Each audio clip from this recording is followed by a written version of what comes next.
Өнөөдрийн үйл ажиллагааны хамгийн гол онцлог бол бид нэр сэтгэл бол эргэтэн гэдгийг хүмүүст нийтээр нь ойлгуулах гэж дээрээс нь энэ зүйлээ сэтгэлээ анзаардаг байгаасаа гэдгийг энэ мессежийг өгөх гэж хичээгээд байна. Бид нар өнөөдөр энэ одоо сэтгэл бол эргэтэн гэдэг аянаараа бол хүүхэд өсвөр үе залуучуудын одоо сэтгцийн эрүүл мэндийн асуудлыг анхаараа сонсъё.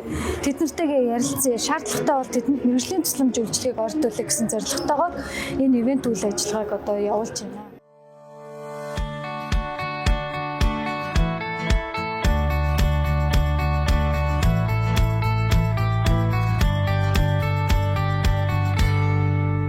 Сэтгэл гэдэг яг ямар байдлаар эдгэрж болох дээрээс нь бид хэдийн сэтгэл дотор яг юу болдгийг сайн ойлгож авлаа.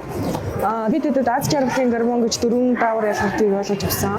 Сэтгэл бол эрхтэй юм байна. Тэгээд одоо бусдтай нээлттэй бай гэсэн зүйлийг одоо энэ ивентээр маш их сурсаж авсан. Зөөрөгөө итгэх гоо зүг гэх талаас маш олон мэдээлэл хүргэсэн ах эгч нартай баярлалаа.